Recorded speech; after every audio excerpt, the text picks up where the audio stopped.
जोहार जोहार, जोहार। नमस्कार। और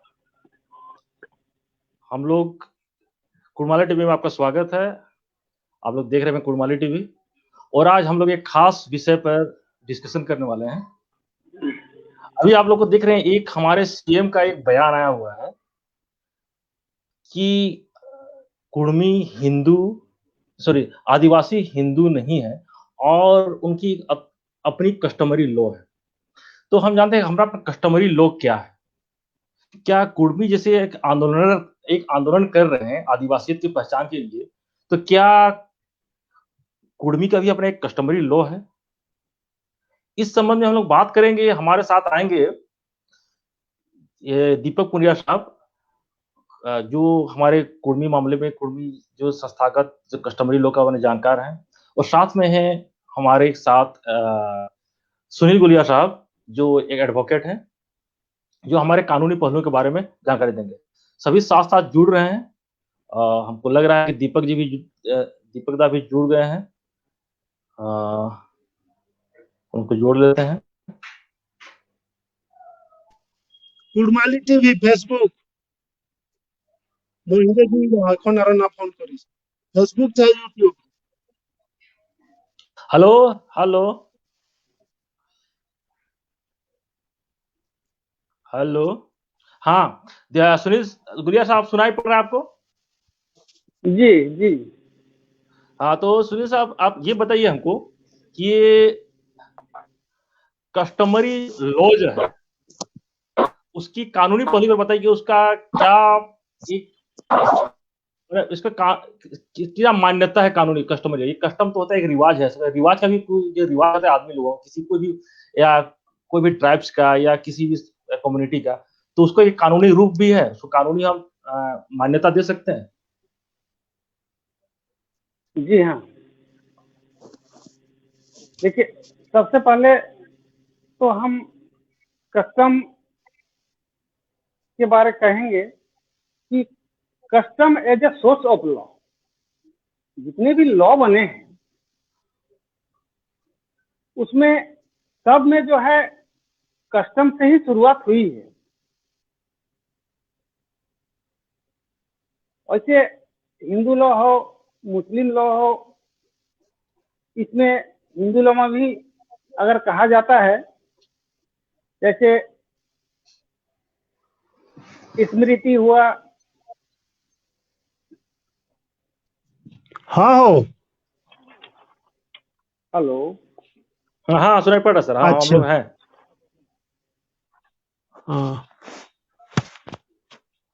लिंक नहीं उठा ये मैंने आओ तो फेसबुक में देखे पारिस लाइव चलो थे ना। हेलो गदाधर जी, आप लाइव हैं?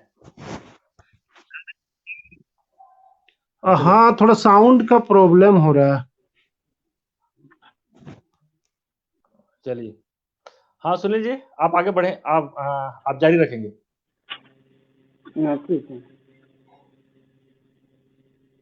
किसी भी लॉ का जो शुरुआत होता है वो कस्टम से ही, मानव जीवन के शुरुआत से ही जो है, मानव जब धीरे धीरे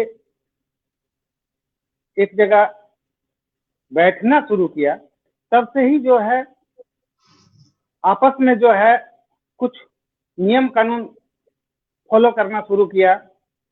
उससे ही उस समय का धीरे धीरे जब सब कोई पूरा समूह उसको फॉलो करता है, उससे कस्टम कहते हैं।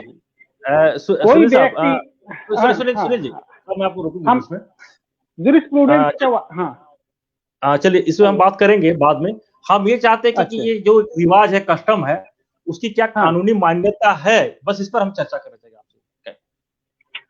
क्या आप जैसे हमारे घर में हम जैसे हम घर में बोला जाए, कानूनी मान्यता पूरी है, लेकिन कस्टम जो है, जैसे जिसमें कोड बन गया, कस्टम से कोड बन गया, जैसे हिंदू कोड, मुस्लिम कोड, तो उसमें जो है कस्टम की मात्रा जो है घट जाती है। वो लॉ के हिसाब से ही फिर हिंदू, जैसे हिंदू मैरिज एक्ट हुआ, हिंदू मैरिज एक्ट जो है उसके हिसाब से जैसे कि सारे हिंदू को, भारत में सारे हिंदू को एक माने विवाह में जो है कम से कम 3 पीढ़ी ऊपर का, 3 पीढ़ी नीचे का, उसको छोड़ के ही जो है विवाह किया जाता है। लेकिन उसमें कस्टम नहीं चलता है, उसमें वो माने लॉ बना दिया गया है, लेकिन उसमें भी कस्टम चलता है। कब? कहीं कहीं जो है कि जैसे साउथ में देखिएगा हिंदू ही है, लेकिन कुछ जातियां ऐसी है जो कि अपने बहन की बेटी यानी भगनी से विवाह करना शुभ माना जाता है। वहाँ यहाँ ये एक कस्टम है वहाँ का, और ये कस्टम जो है ये लॉ को भी प्रिवेल करता है, लॉ से ऊपर हो जाता है, क्योंकि जो लॉ में लिखा हुआ है उससे ऊपर हो जाता है फिर, क्योंकि लॉ में तो, हिंदू लॉ में तो एक 3 पीढ़ी के ऊपर का माने एसेंडेंट जो होता है और 3 पीढ़ी नीचे डिसेंडेंट जो होता है वो छोड़ के ही जो है शादी ब्याह करना है, इसको निषेध माना गया है लॉ में।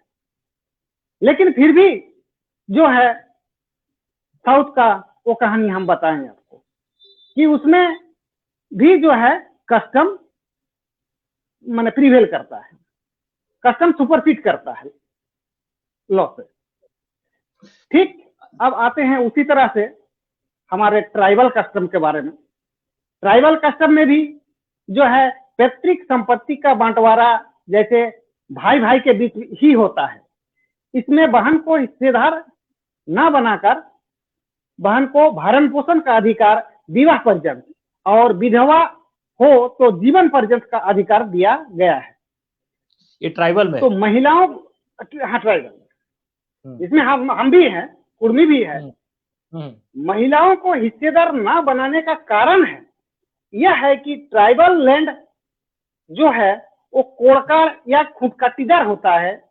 माना गया है कि ट्राइबल लोग किसी के बनाए जमीन पर नहीं बसे हैं, ये खुद ही जंगल झाड़ काट कर उबड़ खाबड़ नदी पहाड़ के ऊपर बसे हैं और खेती योग्य जमीन बनाए हैं। यह जमीन उनके पूर्वजों ने कितने पहले बनाए हैं ये भी ठीक से नहीं जानते हैं। ट्राइबल के क्लान सिस्टम के अंतर्गत में ही पूर्वज का जमीन रहे, यह नियम या परंपरा बनाया गया है। कहीं दूसरा क्लान में वो जो पूर्वज जो बनाया है जमीन, वो जमीन जो है बंटवारा होकर किसी दूसरे क्लान में ना जाए, इसलिए ही जो है माने महिला को इसमें हिस्सेदार नहीं बनाया गया है, क्योंकि महिलाएं शादी हो जाने पर दूसरे क्लान में चली जाती है। इसलिए पूर्वजों का जंगल झाड़ काट कर बनाया गया जमीन किसी अन्य क्लान में ना जाए कहकर ही महिलाओं को पैतृक संपदा से अलग रखा गया है। यह ट्राइबल कस्टमरी लॉ है। अच्छा, एक ट्राइबल का, हाँ, इसमें सर ये जो आप बोल रहे हैं कि ट्राइबल कस्टमरी लॉ में, तो अगर ये जैसे आप इसका जो है आपका एक्ट है, तो जो हिंदू एक्ट बोल रहे हैं और जो कस्टमरी लॉ या ट्राइबल का जो एक्ट है, दोनों में ये एक बंटवारा में अंतर है। तो ये बहुत अंतर है, हर चीज में अंतर है। अगर कोई जैसे कुर्मी से कहीं कोई महिला होती, कोई बहन यदि हिस्सेदार मांगती है अपने भाई को, तो उसको क्या हिस्सा उसको मिलेगा या फिर उसको लॉ के तहत उसको नहीं मिल सकता है? मैंने पहले ही कहा कि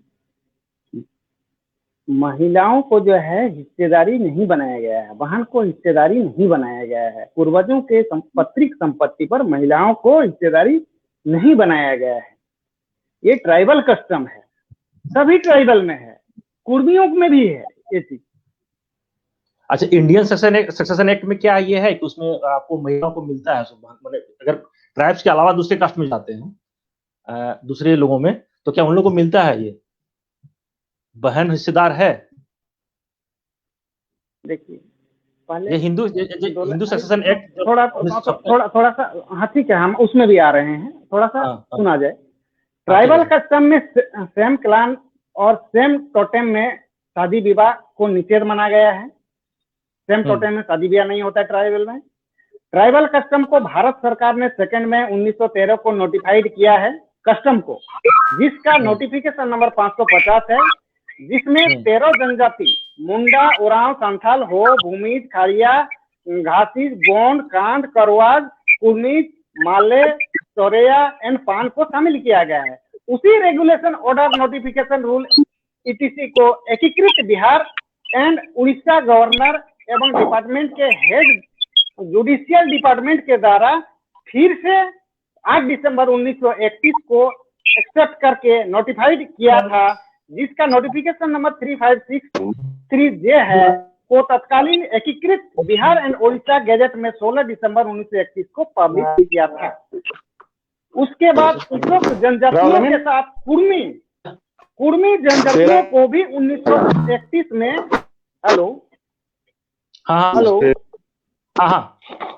उसके बाद उपरोक्त जनजातियों के साथ कुर्मी जनजातियों को भी 1931 में प्रिमिटिव ट्राइब माना गया था। उन्हीं प्रिमिटिव ट्राइब्स को फिर 6 सितंबर 1950 को शेड्यूल ट्राइब बनाकर नया रूप, नया नाम अनुसूचित जनजाति दिया गया।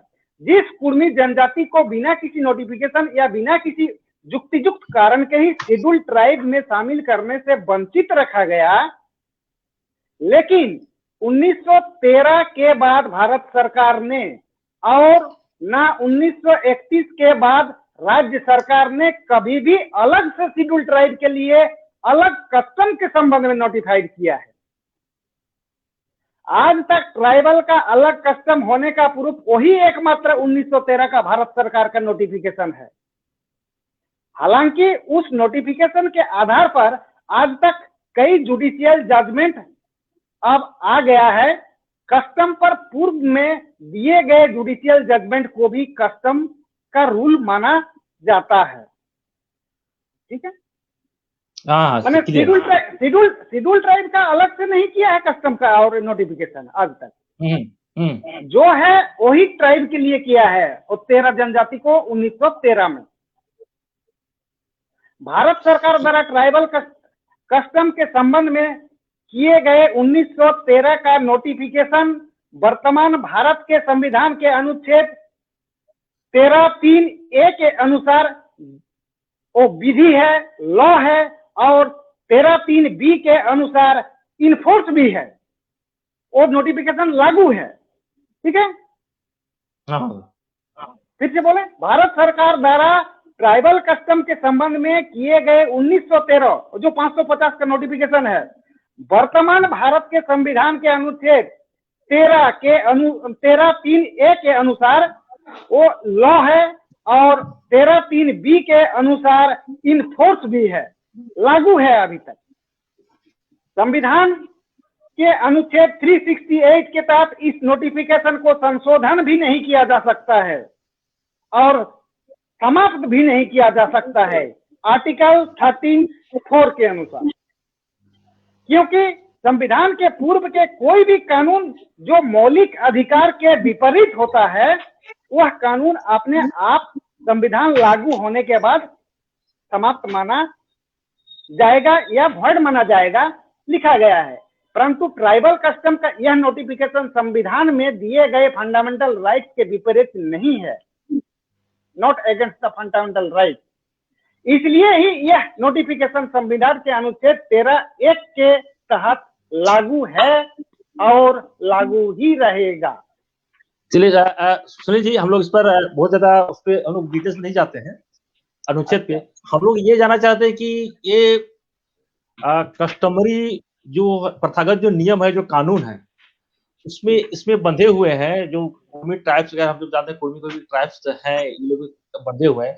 तो ऐसे कोई फैसला है कोर्ट का कि अगर ये ट्राइब्स नहीं होते, ये कस्टमरी लोग फॉलो नहीं करते, तो उनका कुछ फैसला कुछ और होता, और अगर ये ट्राइब्स हुए, कुर्मी हुए, तो इनका फैसला कुछ और है। ऐसा कुछ है जजमेंट कहीं किसी गवर्नमेंट में या सर कोर्ट में? कोर्ट में देखिए, हम ट्राइब हैं और हमारा कस्टम लागू है ताकि कई फैसला आया है, कोई नया नहीं है। आज जो हम लोग देखते हैं कि 1963 का जो जजमेंट था, 1963 का जजमेंट को हम लोग सबसे मजबूत जजमेंट कहते हैं। क्या है क्योंकि सर? हाँ, डिटेल्स बताएंगे उसमें सर जो उसका? हाँ, उसमें जो है साफ साफ लिखा है कि notification number 550 of the 2 May 1913 under section 332 of the Indian Succession Act 1865 which withdraw the act with retrospective effect from among other tribes, the tribes known as Kurmis, R लिखा हुआ है Kurmis, that is the Kurmi Mahato tribe of Chota Nagpur. पूरा clear किया है। अगर कुर्मीज भी लिखा है तो उसको लिखा है that is the Kurmi Mahato tribe of Chota Nagpur as distinguished from the entirely distinct Bihari caste of Kurmi. पूरी तरह से बिहारी कास्ट से अलग किया है। On the ground that they have customary rules of succession and in inheritance incompatible with the provisions of that act indicates that the whole tribes at least had not then become Hindu। पूरा समुदाय तो हिंदू नहीं है, हो सकता है। If all Kurmi Mahato were Hindus, then the notification would have been unnecessarily as the act does not apply to Hindus। अगर community को हिंदू होता, पूरा कम्युनिटी ही हिंदू होता, तो ये नोटिफिकेशन जो है माने नहीं होता, ये बेकार हो जाता। ये अननेसेसरीली मैंने इसको नोटिफिकेशन नहीं किया है। हो सकता है एक दो आदमी अपने को कहता है कि कोर्ट में हम हिंदू है, वो अपने बेनिफिट के लिए कहता है, लेकिन है ना। हेलो, हाँ सर, हम सुन रहे हैं? हाँ सुना सर, हाँ लाइव है। हाँ, एक मिनट सुनील जी, एक मिनट। हाँ, थोड़ा सा रुकिएगा। हमारे बीच में आ गए हैं हमारे को-होस्ट हैं जीडी महतो भी है, साथ में लाइन पे हैं। और दीपक दा, आप भी ये लाइन पे, आप कैमरा थोड़ा सीधा कर लीजिए। अच्छा, कैमरा सीधा करो बाबू, कैमरा सीधा कर रहे। हुआ मनोज बाबू? नहीं हुआ, मतलब टेढ़ा, मतलब आपका डायगोनल हो गए हैं, आप टेढ़ा दिख रहे हैं। पलट, कैमरा को पलट दे, मोबाइल को पलट दीजिए। मोबाइल को पलटो। हाँ रुकिए, पलटवा रहे। एगो आर्टिस्ट को खोजे हैं, एगो कलाकार आया है। ठीक है दादा, जोहार जोहार जोहार जोहार दादा, जोहार। पीयूष, तो देखने का क्या उपाय होगा? हाँ चलिए ठीक है, तो आप सुनील जी आप कंटिन्यू कीजिए तब तक। हाँ, सुनील जी को बोलने दीजिए ना। हाँ, तो ये जो होम डिपार्टमेंट, जोहार। हाँ, तो अब हम इसमें, आप पूछे थे कि इंडियन सक्सेशन एक्ट 1865 के बारे, तो इसमें हम थोड़ा सा विस्तृत हम लोग का जो नोटिफिकेशन है उसी के शुरू से ये कर देते हैं। होम डिपार्टमेंट का जो नोटिफिकेशन है 2 मई 1913 number 550, whereas the tribes known as the Munda, Oraon, Santhal, Ho, Bhumij, Khadia, Ghasi, Gond, Cannes, करवास, कुर्मीज, Male, सोरेया and Pan dwelling in the province of Bihar and Odisha have customary rule of succession and inheritance incompatible माने बेमेल with the provision of Indian Succession Act। Indian Succession Act से बेमेल होने के कारण and it is inexpedient, इच्छा के विपरीत, to apply certain of those provision of that act to the member of those tribes in exercise of the power conferred by Section 33 of the Indian Succession Act 1865. माने भारतीय उत्तराधिकार अधिनियम 1865 की धारा 33 के द्वारा प्रदत्त अधिकार के तहत, सुन रहे हैं सर, भारतीय उत्तराधिकार अधिनियम 1865 की धारा 33 के द्वारा प्रदत्त अधिकार के तहत किसको अधिकार मिला है? The governor general in council, उस समय का राष्ट्रपति, ये समझिए, is please to exempt all Munda, Oraon, Santhal, Hos, Bhumij, Kharias, Ghasis, Gond, Kant, Kalwas, Kurmis, Male, Sauria and Pan dwelling in the province of Bihar and Odisha from the cooperation of the provision of this act. ये कौन किया है? गवर्नर जनरल ऑफ काउंसिल, उस समय राष्ट्रपति के पदे आप समझिए। Retrospective from the passing of the act, ये साउंड का प्रॉब्लम आ रहा है। हेलो, भूतलक्षी है आप लोग। ये जो नोटिफिकेशन किया है, साफ सुनाई नहीं पड़ रहा। सुनाई दे रहा है सर? नहीं। हेलो, हाँ, हम इधर सुन रहे हैं। आपका आप क्या प्रॉब्लम होगा? हाँ ठीक है। ये जो नोटिफिकेशन, एक मिनट सुनिए जी। ये गदाधर जी, आपके यहाँ नेटवर्क का प्रॉब्लम हो सकता है। साउंड क्लियर ऐसे लाइव में साउंड ठीक ठाक है लग रहा है हमको। दीपक दा, साउंड ठीक ठाक है? नहीं, सुनील जी का आवाज सही से नहीं आ रहा था। नहीं, मेरा आवाज आ रहा है ठीक से? हाँ ठीक है। नहीं, सुनील जी का मेरे पास नहीं आ रहा था, पता नहीं। अच्छा, तो है। दीपक दा, आपके पास है साउंड? दीपक दा, हम सुन रहे हैं। इको हो जा रहा है। सुन रहे हैं सर? इको हो जा रहा है।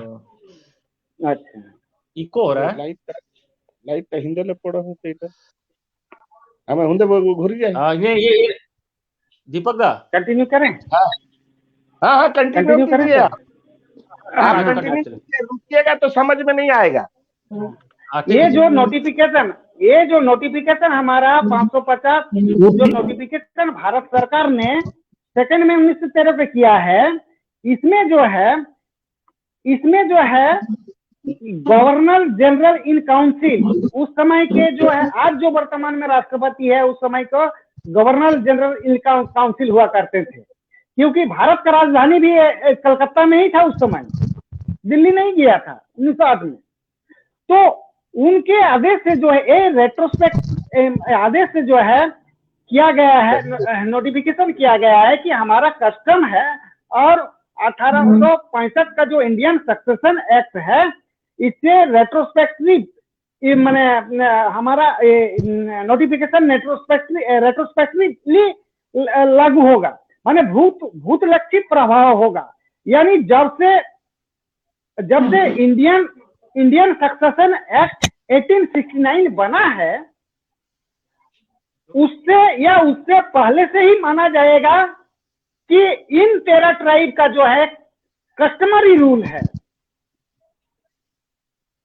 ठीक है? हेलो, तो ये सुनील जी, चलिए रूल्स तो हम मान रहे हैं कि ये है। मैं ये जानना चाह रहा था, क्योंकि आम दर्शकों को बहुत सारा इसमें बहुत मतलब नहीं रहता है कि कब क्या हुआ, कैसे हुआ। मैं जानना चाहती इस तरह कोई फैसला है कोर्ट में आम आदमी का, मैं ये जनरल नोटिफिकेशन नहीं बोल रहा हूँ, कोई आम आदमी को इस तरह से कुछ फैसला है कुछ, जिसमें एक कुर्मी को ट्राइब्स माना गया है, कोर्ट ने माना है और इसे ट्राइब्स मानते हुए फैसला दिया है? ट्राइब्स मान के फैसला दिया है, ये तो हम आपको बता ही दिए कि AR 1963 पटना 44 एक के अहमद जज का है, Mohri Mahto and other appellant versus Mokram Mahto respondent. मामला क्या था? ये था कि जो एक विधवा, ठीक है, उसका लड़का नहीं था, उसका एक लड़की थी, ठीक है। लड़की का जो है वो बच्चा को जो है वो विधवा जो है उसका नाम से रिकॉर्ड में आ गया था, जमीन भी, ठीक है। और वो जो है जमीन उनको दान में कर दिया, उनका नतनी को, नतनी को दान कर दिया, बेटी को नहीं, और नतनी को दे दिया। तो उसके बाद वो नतनी किसी और थर्ड पार्टी को सेलिंग कर दिया था। तो थर्ड पार्टी को जब सेलिंग कर दिया, वो थर्ड पार्टी कब्जा लेने आया था। ये बहुत दूर तक चला गया। सोचिए, नतनी ने सेलिंग कर दिया, तो वो थर्ड पार्टी उसमें जो है कब्जा लेने आया। तब जो है इनका जो विधवा का जो देवर था, वो देवर फिर कोर्ट में गया कि हम लोग जो है, हम लोग का प्रॉपर्टी जो है किसी कोई तीसरा आदमी खरीद नहीं सकता है। पहला वो कोर्ट में गया। कोर्ट में जो है ये लंबा डिसीजन होते गया, ये हाई कोर्ट तक गया। जब गया कि कोर्ट जाने के बाद तो वकील तो अपना बुद्धि दिया, भाई हाँ ये लोग ट्राइब है, ये लोग ट्राइब है। तो ट्राइब अगर है तो निश्चित रूप से इसका कस्टम है। कस्टम में क्या है?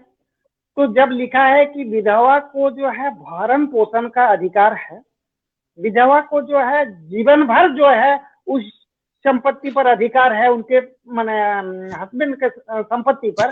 अगर उसका लड़का नहीं है तो वो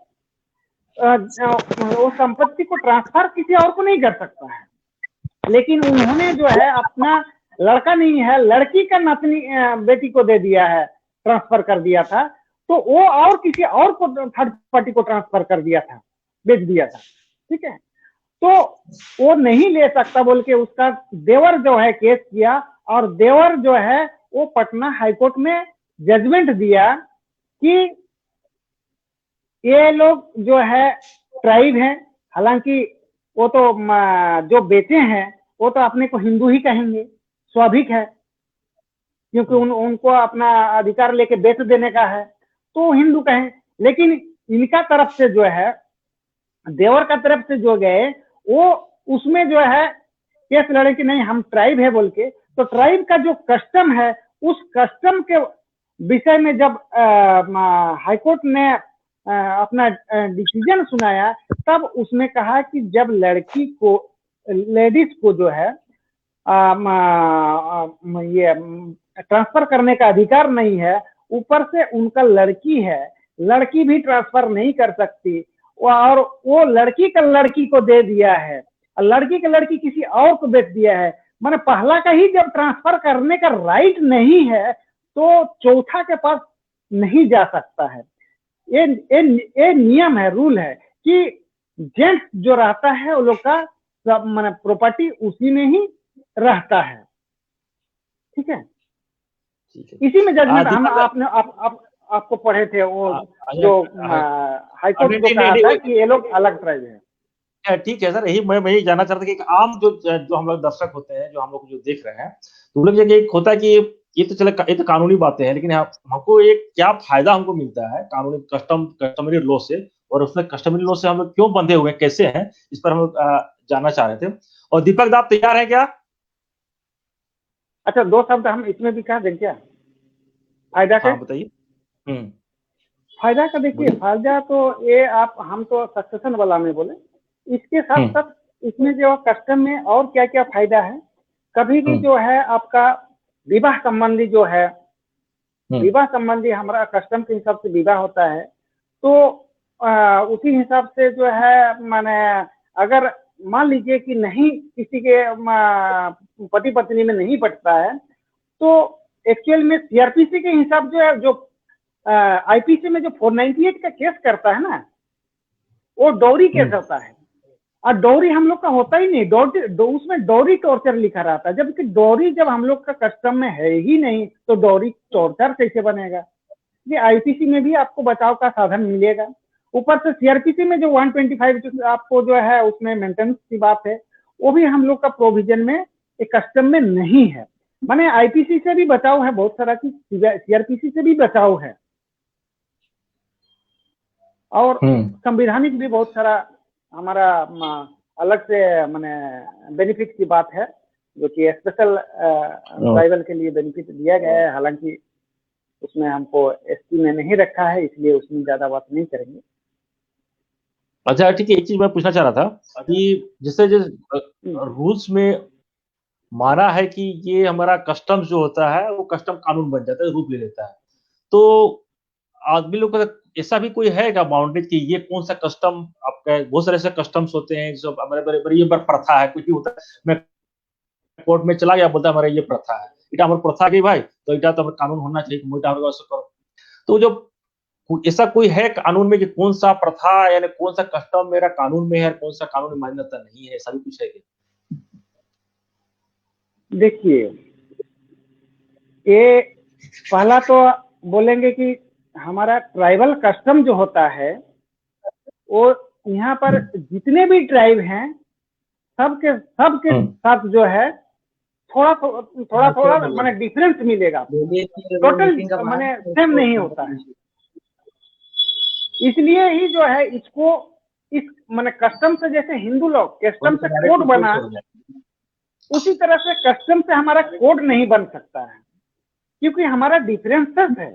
संथाल का थोड़ा सा अलग मिलेगा, मुंडा का थोड़ा सा अलग मिलेगा, हो का थोड़ा सा अलग मिलेगा, मुमुज का थोड़ा सा अलग मिलेगा, चेरो का थोड़ा सा अलग मिलेगा, उसी तरह से कुर्मी का भी थोड़ा सा अदर से अलग मिलेगा। लेकिन समुदाय में टोटल एक जैसा ही रहेगा। ठीक है, हाँ जोड़ दिए, हाँ उसको जोड़ दीजिए। हाँ ठीक, अब आवाज ठीक आ रहा है। ठीक है यार, आपका स्पीकर ऑन है दादा दीपक दा? हाँ है। आपका कोई स्पीकर, हाँ। स्पीकर को बंद कर दीजिए, क्या वो आपका रिफ्लेक्ट हो रहा है। हाँ खाली ईयरफोन रखिए। हाँ ठीक, फिर आ रहा है आपका आवाज, सिर्फ ईयरफोन रखिए। हाँ लगा लिए। हेलो, हाँ लगा लिए। अब ठीक है। हाँ हाँ सुनिए जी। हाँ तो आप अगर पहले तो कस्टम है क्या चीज, इसको भी थोड़ा सा मैंने जानना चाहिए, क्योंकि मैंने प्रथा जैसे बोले, प्रथा हुआ, रिवाज हुआ, ठीक है, समूह अथवा व्यक्तियों का समूह अथवा समाज विशेष की सदियों पुरानी आचरण पद्धति जो है, या प्रथा या रिवाज या चलन, वो कस्टम कहते हैं। सर ये जैसे बोलता है कि कानून उसको मान्यता, तो कौन डिसाइड करेगा ये पुराना मान्यता है या फिर नया है, ऐसा भी कौन डिसाइड करेगा उसको? कस्टम कानून में हम लेके जाते हैं। हाँ जैसे अब जैसे एक है, हमने पढ़ रहा, एक चीज है जैसे प्राचीनता को मान रहा है, प्रूफ जो व्यक्ति बोलेगा हमारा कस्टम है, प्रूफ तो उसी को करना है, कोर्ट में प्रूफ उसी को करना है क्या कस्टम है। देखिए हमारा कस्टम है इतना ही भर कर देने से अगर बोलिएगा तो ये 13 जो जनजाति को नोटिफिकेशन किया है, इसके लिए तो काफी है, ये नोटिफिकेशन ही हमारा काफी है, ये मानने के लिए कोर्ट तो बाध्य है, ये नोटिफिकेशन का डिनाई कर ही नहीं सकता है। दूसरा चीज है कि बहुत सारा जैसे कि ये एक मिनट सुनील जी, जो जिस नोटिफिकेशन का बात कर रहे हैं, क्या वो कैमरा में एक बार दिखा सकते हैं नोटिफिकेशन? जी हाँ,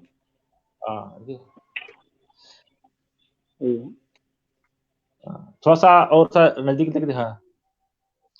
ठीक है सर, ये नोटिफिकेशन, ये कब का नोटिफिकेशन है सर? ये 2 मई 1913 का, ये भारत सरकार का नोटिफिकेशन है और यही एकमात्र नोटिफिकेशन है जिस पर सारे ट्राइब्स जो है अपना कस्टम का दावा करते हैं।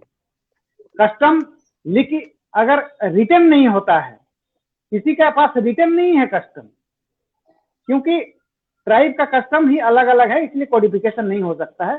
लेकिन ये नोटिफिकेशन जो है, ये 13 जनजाति का जो मैंने दिया गया है, इस 13 जनजाति को तो कोर्ट काट ही नहीं सकता है कि तुम्हारा कस्टम नहीं है। बाकी सबका प्रूफ करना पड़ता है कि बाकी एसटी होने से भी ठीक है, एसटी का कस्टम होता है, वो माना गया है, क्योंकि बहुत सारा रूलिंग जो है, हाईकोर्ट का जजमेंट आ गया है। जजमेंट भी एक तरह से जो है वो लॉ होता है, लॉ पर लॉ बोलते हैं ना, वो भी एक कस्टम है। क्योंकि जैसे कि प्रीवी काउंसिल में पहले ब्रिटिश पीरियड में जो प्रीवी काउंसिल जो भी जजमेंट देता था, यहाँ का जो है बाकी सभी कोर्ट जो है उसको मानते थे, फॉलो करते थे और उसी आधार पर जजमेंट देते थे। आज भी चलिए भारत हम में मान जो रहे है हैं ये वहाँ पर सुनील जी तो सुनील जी चाहेंगे संबंध में, सुनील जी से इसी संबंध में एक बात समझना चाहेंगे। जैसे आप इंडियन सक्सेशन एक्ट के संबंध में या कस्टमरी लॉ के संबंध में जब भी कोई केस आता है तो जज के सामने या कोर्ट को तो ये साबित करना पड़ेगा कि भाई ये हमारा कस्टमरी लॉ है, इसके अनुसार हम लोग चलते हैं। तो क्या इसका कोडिफिकेशन किया गया है कहीं लिखित? किन साक्ष्यों को इसका प्रमाण माना जाता है? देखिए, जब कभी कोडिफिकेशन हो जाता है तो फिर वो कस्टम नहीं, वो मान कोडिफिकेशन लॉ हो जाता है, कोड बन जाता है। फिर कस्टम कोडिफिकेशन नहीं है। कस्टम कोडिफिकेशन हो जाने से वो कोड बन जाएगा। कस्टम जब तक कोड नहीं बना है, यानी कोडिफिकेशन नहीं हुआ है, तो इससे हमें प्रूफ करना पड़ता है कि हमारा जो है पहले से क्या चीज कैसे प्रचलित था। कुर्मियों का जो जैसे कुर्मियों का था किसी भी ट्राइब का जो हमारा माने शादी ब्याह में वो बात सही है कि किसी ट्राइब का उस तरह से कोडिफिकेशन नहीं है, नहीं किया जाता है, लेकिन कोई तो साक्ष्य आपको देना पड़ेगा ना। जैसे मान लीजिए कि जितने एंथ्रोपोलॉजिस्ट लोग हैं, तो क्या एंथ्रोपोलॉजी को साक्ष्य के रूप में पेश किया जा सकता है? जैसे मान लीजिए कि रिजले को अगर साक्ष्य के रूप में कोर्ट में पेश किया जाए तो वो सही होता है या नहीं?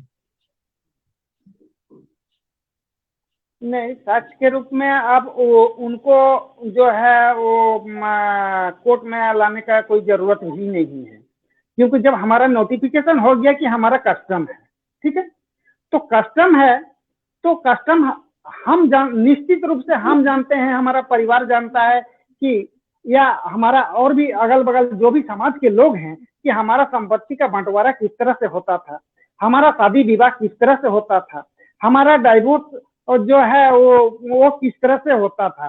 ये सारा चीज जो है, सारा नियम जो है, ये आपको माने वो बताएगा शादी में क्या क्या चीज होता है, कि क्या क्या हमारा माने कस्टम उसमें फॉलो होता है। शादी में, मैरिज में सिंदूरदान होता है कि नहीं होता है, या सात फेरा जो जैसे हिंदू में सात फेरा लिया जाता है, वो क्या वो होता है हमारा ये में ट्राइबल कस्टम में, कि सिंदूरदान में जैसे कि हम लोग जो हरि बोल बोलते हैं, सिंदूर 3 बार जो है सिंदूरदान में समय हरि बोल वो बोलना ही पड़ेगा।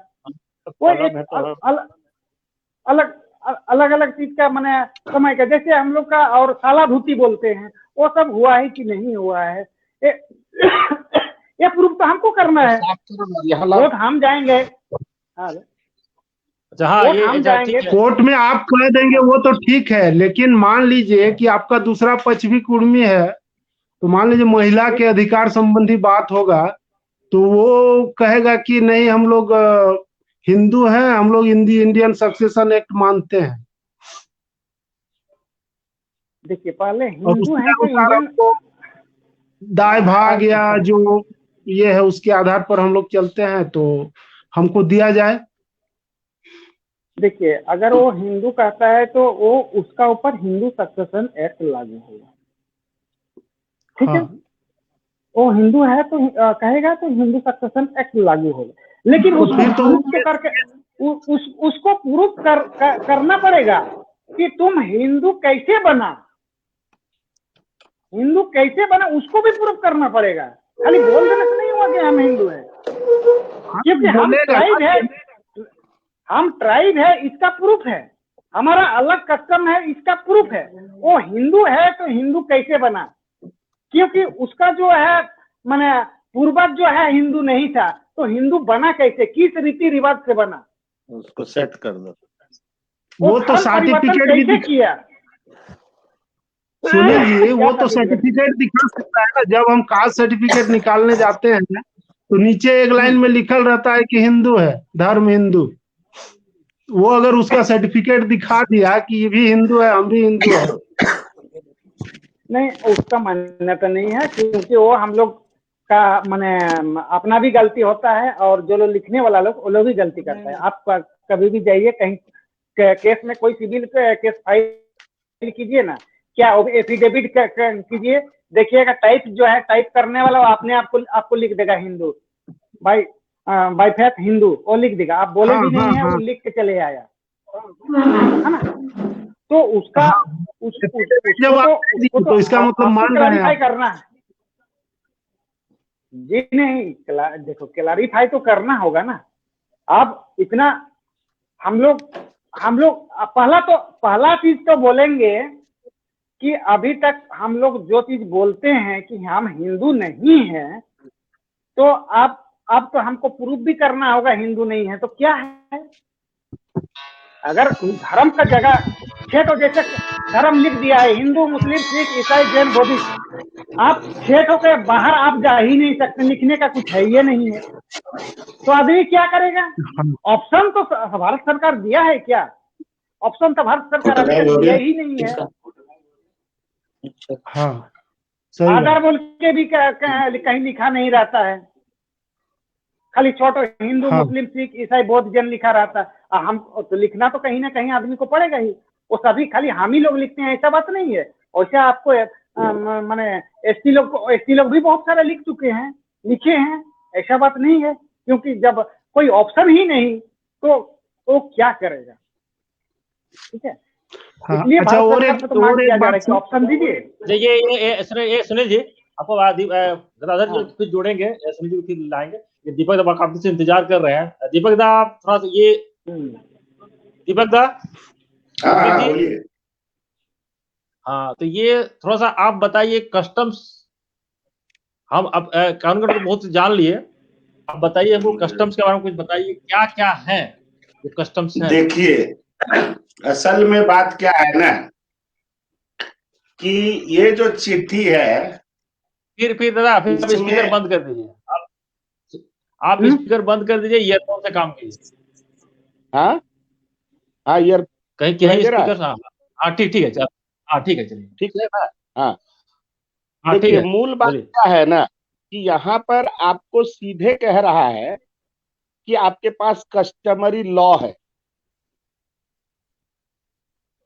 यहाँ पर सीधे आपको कह रहा है कि आपके पास कस्टमरी लॉ है। इस बात को समझ रहे हैं?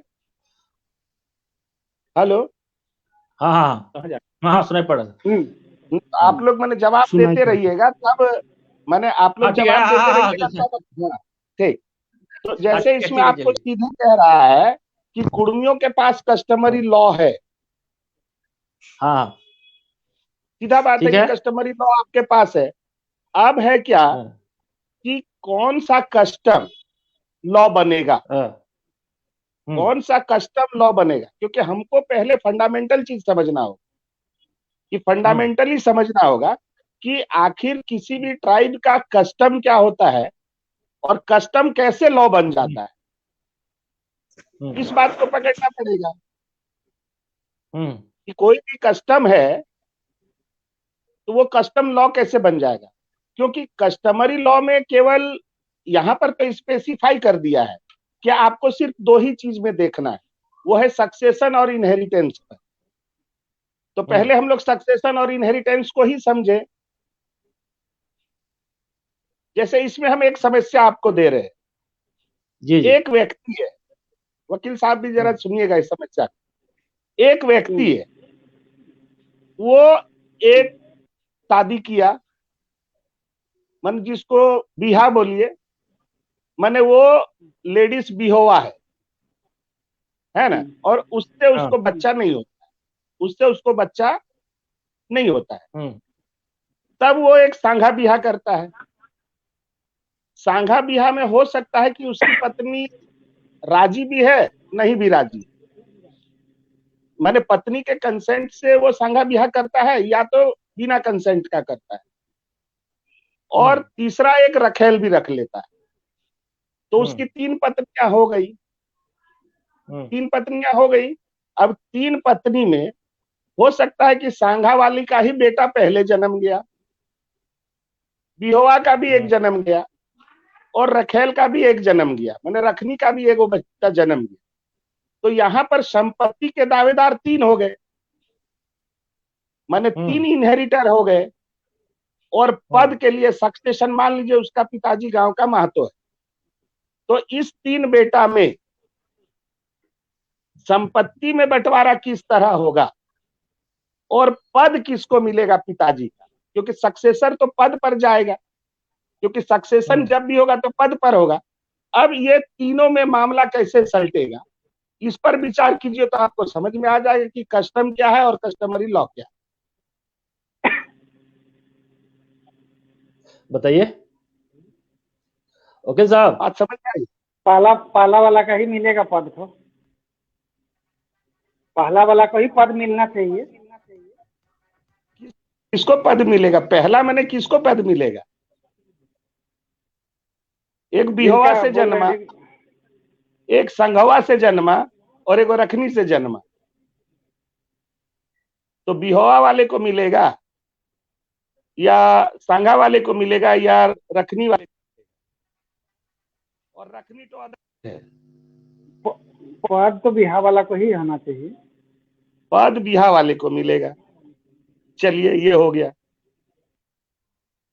क्यों मिलेगा?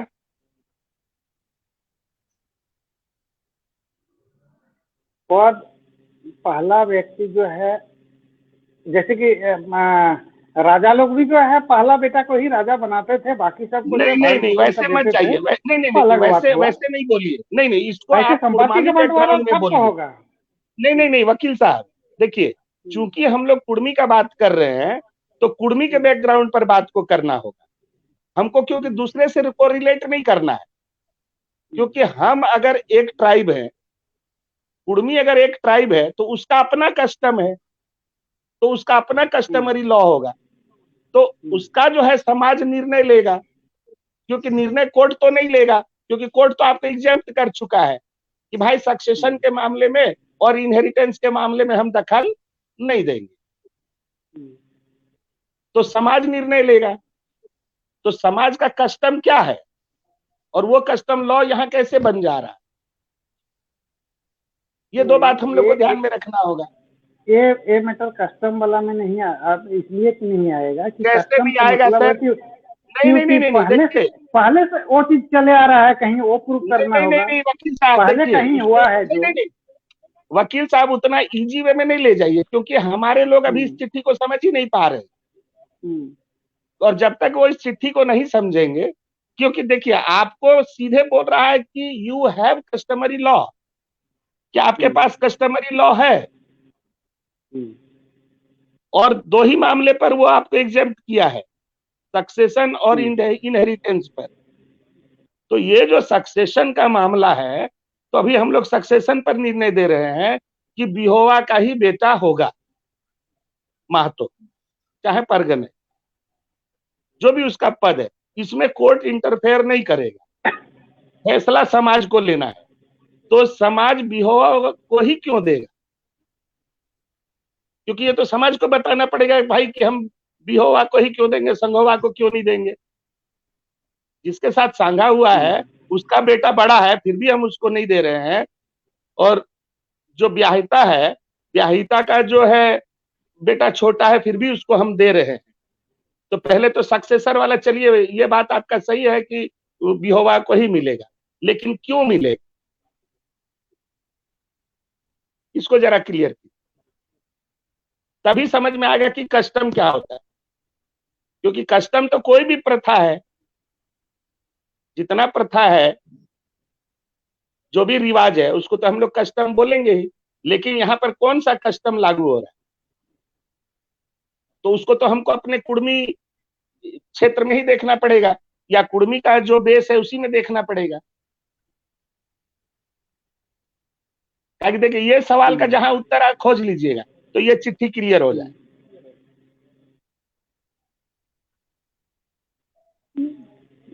क्या इस बात को किसी ने कहीं लिखा है, किसी एंथ्रोपोलॉजिस्ट ने?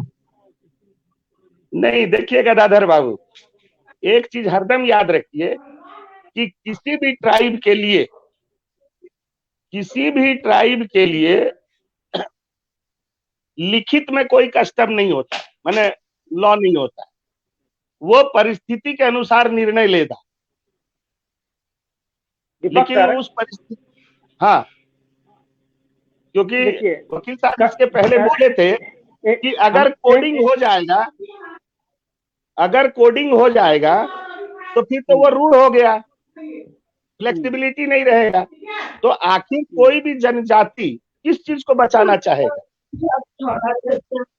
इसके पहले थोड़ा सा जाइए।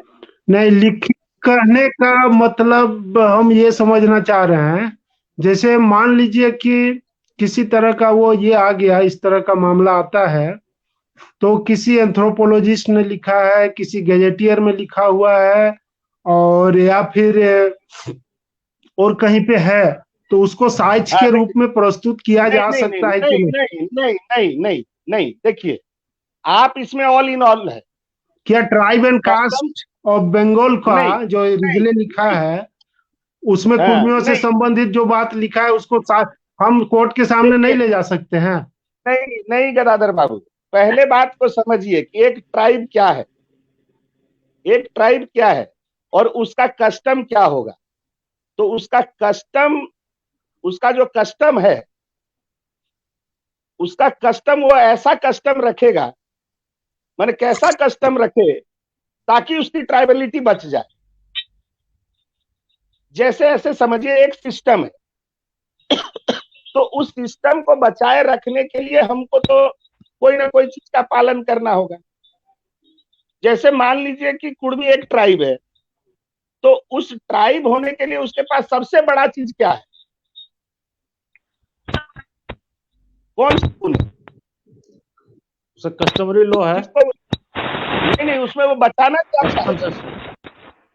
नहीं, ऐसे समझिए कि उसका जो एग्जिस्टेंस है, जैसे कुर्मी है तो कुर्मी कबीला जो है, तो उसका जो अपना एग्जिस्टेंस है, उसका अस्तित्व है, वो कौन सा मौलिक बात है जिसके कारण वो टिका हुआ है?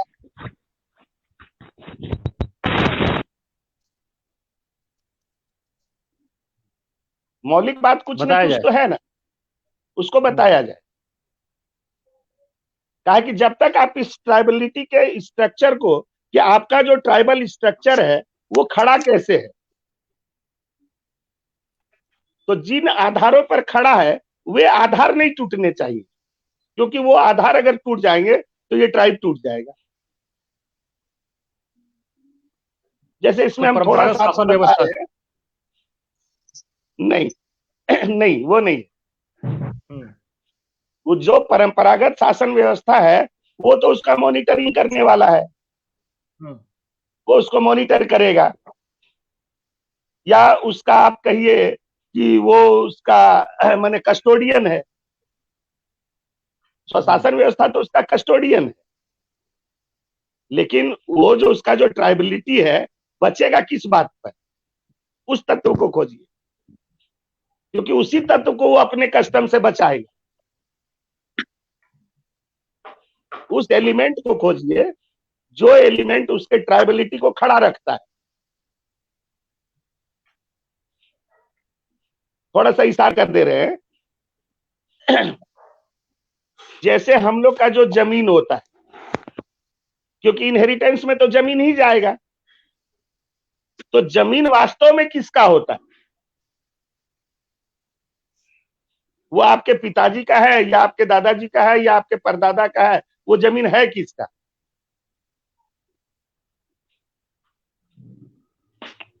तो उसी हिसाब से उसका हो गया। और क्या? नहीं, पुरखैनी में भी किसका होगा? एकदम लास्ट पॉइंट पर पहुंचिए। पूरे कबीले का? पूरे कबीले का नहीं हो सकता है।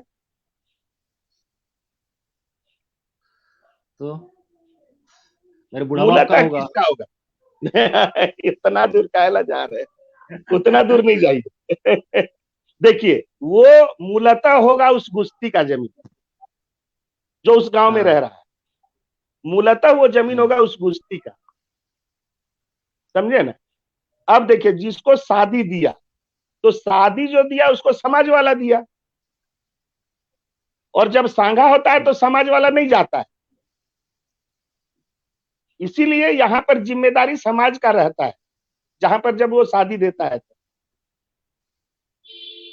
तो यहाँ पर समाज है। अच्छा, घर जमाई के संबंध में क्या नियम है हम लोग का? देखिए, घर जमाई वाले में जाइएगा तो अभी बहुत लड़ाई हो जाएगा, इसीलिए आज उसको डिस्कशन मत कीजिए, आज पहले इसको क्लियर कीजिए। आज जो है सिर्फ कस्टम और कस्टमरी लॉ को क्लियर कीजिए, ताकि घर जमाई वाले में जाइएगा तो लफड़ा बहुत बढ़ जाएगा। हाँ, चलिए बता दीजिए। नहीं कहा है, अभी हम लोग प्रारंभिक दौर में है ना। देखिए, क्योंकि हमारे लोग तो उस चीज को समझ नहीं रहे हैं।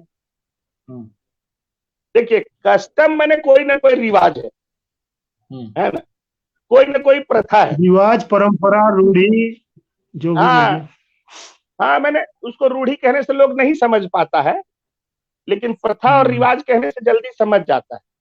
यानी कोई भी कर्म आप करते हैं तो आप उस कर्म को किस तरीके से करते हैं, यानी इंग्लिश में एक वर्ड है प्रैक्टिस, है ना, वो प्रैक्टिस वर्ड भी आता है इसको बताने के लिए कस्टम को। तो ये जो कस्टम होता है ना, वो इंट्रिंसिक प्रॉपर्टी होता है किसी भी मैंने ट्राइब के लिए, वो उसका इंट्रिंसिक प्रॉपर्टी है, माने वो उस ट्राइब में होगा ही होगा।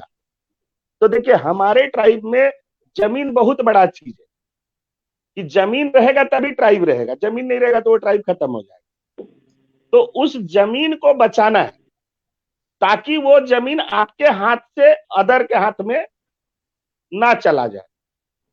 जैसे मान लीजिए, जो इसमें थर्ड पार्टी है, थर्ड पार्टी जो रखनी का है, और रखनी हमारे जात की नहीं है ना, तो उसका बेटा इसके प्रॉपर्टी में क्लेम कर ही नहीं सकता, उसको जीरो जमीन मिलेगा, उसको जीरो जमीन मिलेगा, क्योंकि वो हमारे कबीला का सदस्य नहीं हो सकता है, क्योंकि ना तो वहां पर हमारे किसी रिवाज से घुसा, जैसे सांगाठो एगो कस्टम है हमारा, विवाह तो एगो कस्टम है, तो ये विवाह के कस्टम से एक लड़का पैदा हुआ और सांगा के कस्टम से एक लड़का पैदा हुआ, लेकिन सांगा वाले में चूंकि समाज नहीं था, इसलिए सामाजिक दायित्व तो वहां नहीं मिल रहा है, सामाजिक दायित्व तो मिल रहा है शादी वाले।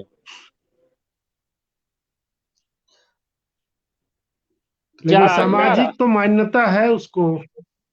हाँ, उसको भले कम लोग रहते हैं, बाराती नहीं रहते हैं, लेकिन कुछ तो रहते ही हैं लोग। नहीं, सामाजिक मान्यता है, लेकिन इसके तुलना में उसका कम है, इसके तुलना में कम है। नहीं, अगर वो अगर बंटवारा खोजेगा तो उसको मिलेगा कि नहीं कोर्ट से? हाँ, बंटवारा मिलेगा। देखिए, हम लोग जैसे लड़की लोग को नहीं देते, बाप घर से उसको नहीं मिलता है, लेकिन जब हम लोग शादी दे देते हैं तो उसका 50% क्यों मालिक हो जाती है। जब शादी दे दिए, जिसके घर में शादी हो गया, तो उस लड़के को जितना संपत्ति मिलेगा उसका 50% का मालिक वो स्वतः हो जाती है, माने जब तक जिंदा रहेगी उसको 50% मिलेगा। उसके बाद अगर उसका बच्चा नहीं हो रहा है, बेटा नहीं हो रहा है, तो वो सांगा के लिए बोल सकती है अपने पति को, और उसके कंसेंट पर जब पति करेगा शादी और उसका बेटा होगा तो उसको मिलेगा। लेकिन जो रखनी तो है वो तो विदाउट कंसेंट है और समाज का भी नहीं। अच्छा, ये इस पर बात है ना दीपक दा। हाँ, इस पर एक हम बात पूछना चाह रहे हैं, फिर जानकारी कीजिए। इसका मतलब जब उन्हें सांगा को सामाजिक मान्यता मिल जाता है, ये कस्टम में है, ये कस्टम में है, वो सांगा भी कस्टम है। तो अगर जैसे अभी जो सेकंड मैरिज जो होता है, इसको आप सेकंड मैरिज मानते हैं? तो क्या ये कंसेंट पर ये कंसेंट होता है, तो क्या तो कानूनी मान्यता है? नहीं, तो आप कानूनी किससे आप चाह रहे हैं? कानूनी मान्यता दैट मींस अगर वो क्लेम कर देगी नहीं, आप कानूनी मान्यता चाह किससे रहे? कंसेंट तो कंसेंट तो दे दिए ना, वाइफ कंसेंट दे दी, ठीक है, मैं मान रहा हूँ, ठीक है। हो सकता है कुछ दिनों के बाद में जो बच्चे हो गए, बड़ा बच्चे होने के बाद बोलता है कि नहीं, ये जो अधिकार है पहली पत्नी का ही होता है, जो द्वितीय शादी होता है वो अवैध हो जाता है, अवैध घोषित कर देते हैं आपको अवैध। फिर आप हिंदू लॉ में चले गए ना। तो नहीं तो ये वही वही मैं बोल रहा हूँ, क्या अभी वो हम लोग क्लेम कर सकते हैं कोर्ट में? कैसे कीजिएगा जब आप ट्राइब हैं? तो हिंदू लॉ तो आपके ऊपर लागू ही नहीं हो रहा, इंडियन सक्सेशन एक्ट तो आपके ऊपर लागू ही नहीं हो रहा। ठीक है, बस यही जानना चाह रहा था। हाँ, उसका जब आपके ऊपर लागू ही नहीं हो रहा है तो फिर सवाल ही नहीं उठता है। आपका जो परंपरा है, आपका जो प्रथा है, फैसला तो आपके समाज को लेना है और समाज परिस्थिति के हिसाब से निर्णय लेगा। और जब वो परिस्थिति के हिसाब से निर्णय लेगा तो वो देखेगा कि किसी एक ट्राइब को एग्जिस्ट करने के लिए जिन मौलिक तत्वों की आवश्यकता है वो ना टूटे। जैसे देखिए, गुस्ती तो हमारा मौलिक चीज है, गुस्ती हमारा मौलिक चीज है, गुस्ती के बिना आपका एग्जिस्टेंस नहीं। जो गुस्ती है हम लोग का इक्यासी तो जिसका जो गुस्ती है, ये गुस्ती हमारा एग्जिस्टेंस का चीज है। तो ये गुस्ती हमारा मौलिक तत्व है, जिस तरह जमीन हमारा मौलिक तत्व है। तो जमीन कभी भी हमारे कबीले से बाहर नहीं जाएगी कस्टमरी लॉ के हिसाब, क्योंकि जमीन अगर आपके से बाहर चला गया, जैसे देखिए बेटियों को क्यों नहीं मिलता है, क्योंकि उनका गुस्ती बदल जाता है। जैसे फूफू बूढ़ी को नहीं मिलेगा, फूफू को नहीं मिलेगा, बहन को नहीं मिलेगा, बेटी को नहीं मिलेगा, क्यों? उन लोग गुस्ती के बाहर चला गया।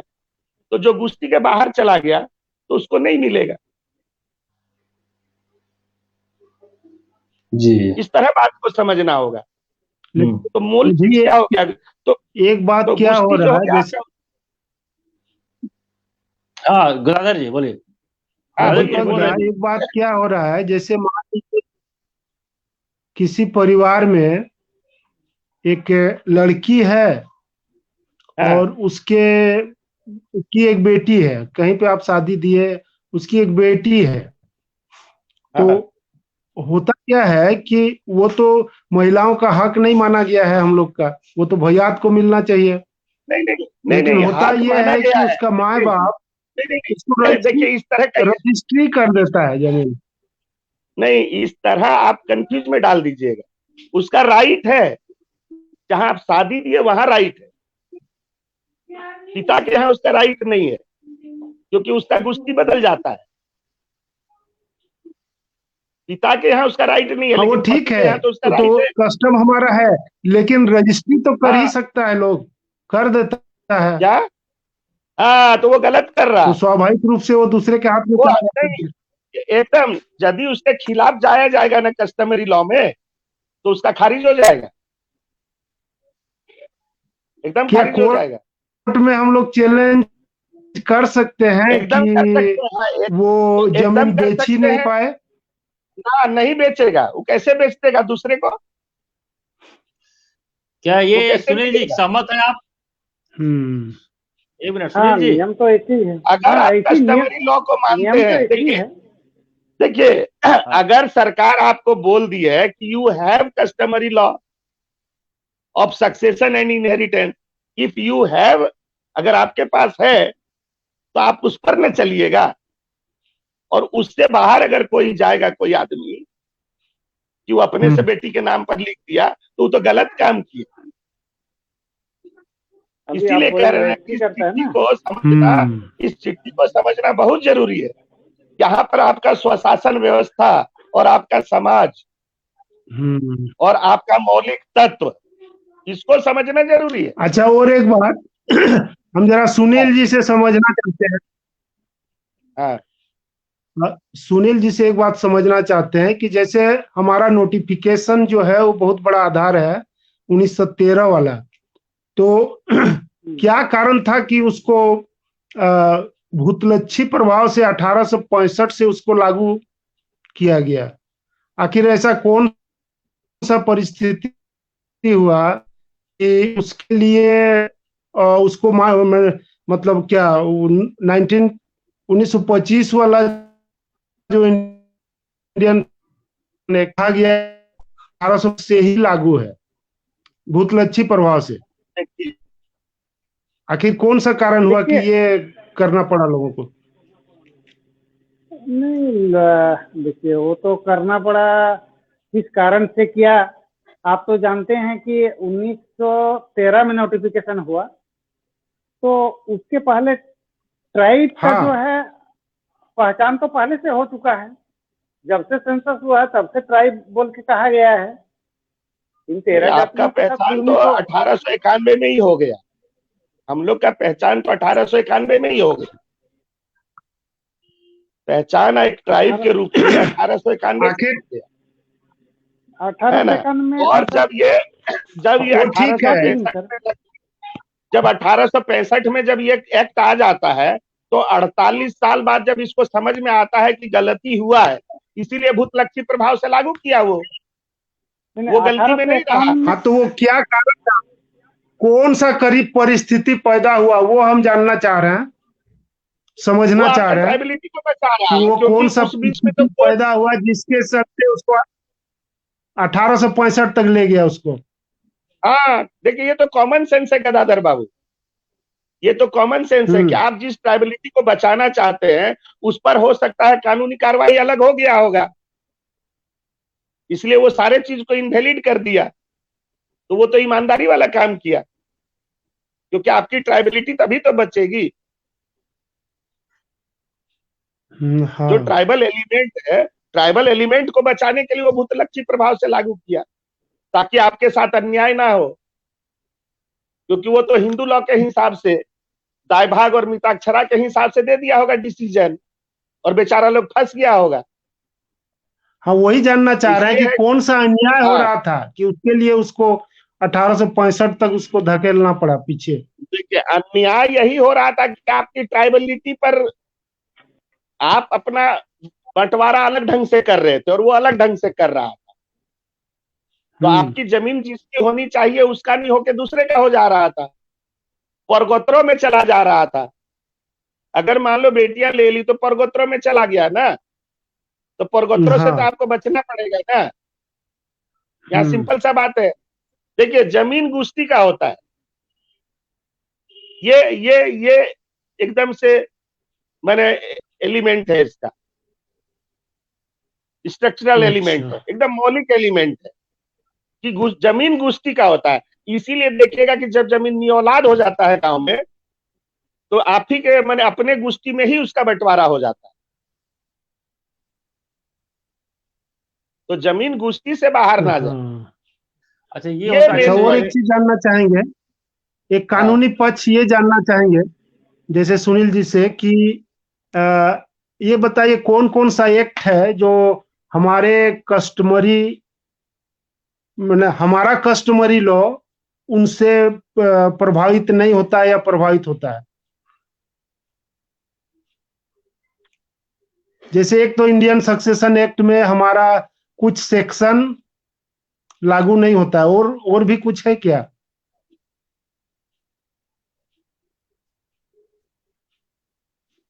देखिए वो जो उड़ीसा वाला था ना 1931 वाला, उसमें बताया है सेक्शन 5 to 49, 58 to 191, 212, 213 एंड 215, 2369। मैंने इतना सारा जो सेक्शन है, ये सब सेक्शन अरे कॉल कहाँ आ रहा है आपको? कट कर डीएनडी कर देते हैं। हाँ वो हाँ दादा ठीक है, विनोद, वो तो इंडियन सक्सेशन एक्ट के तहत उसके ये हुआ। उसके अलावे हम लोग कौन में कौन से लागू और नहीं होता। कानून है, क्या हिंदू मैरिज एक्ट हुआ या सीएनटी एक्ट हुआ, ये हमारा कस्टमरी लॉ या कस्टमरी रूल उसको कैसे प्रभावित करता है। किनसे पूछ रहे? हम सुने नहीं, कट गया था। हेलो। अच्छा अच्छा, हाँ सुनील जी से समझना चाह रहे हैं कि जैसे कौन कौन सा और एक्ट है। एक तो इंडियन सक्सेशन एक्ट का कुछ सेक्शन लागू नहीं होता है मान लीजिए, और फिर और कौन कौन से एक्ट हैं जो हमारे कस्टमरी लॉ से लॉ के चलते वो हम पर लागू नहीं है।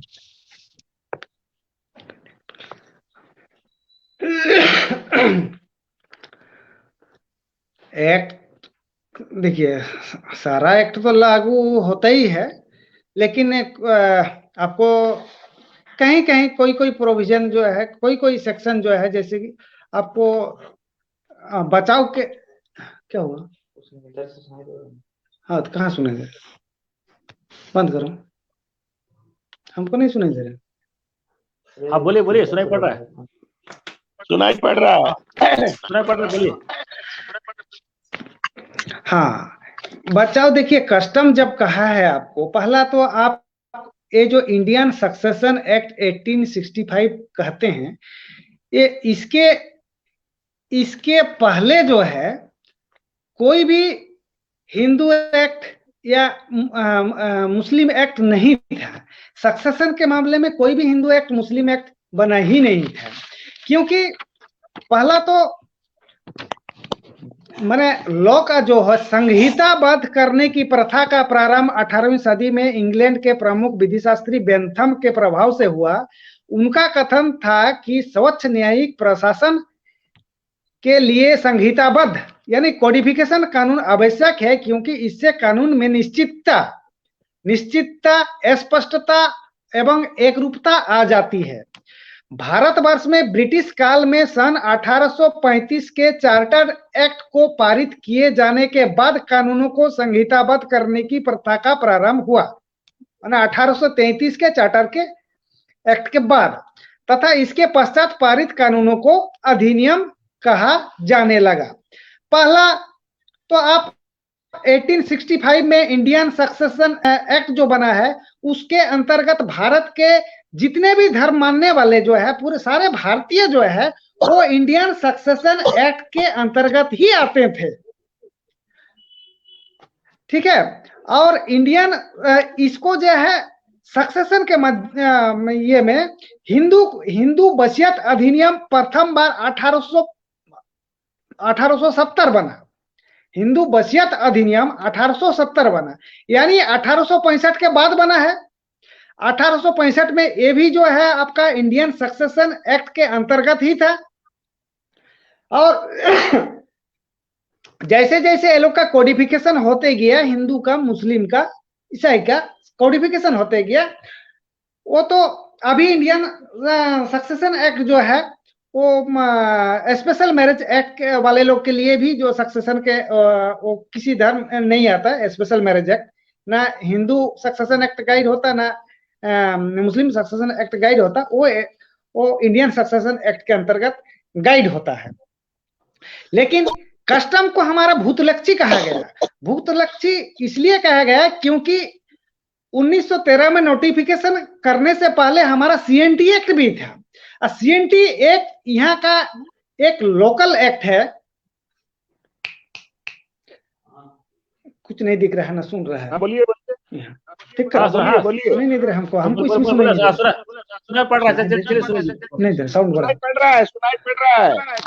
अच्छा, तो ये स्पीकर भी ऑन है साथ में? स्पीकर ऑन नहीं है, स्पीकर पे हो रहा है। किसका स्पीकर ऑन है?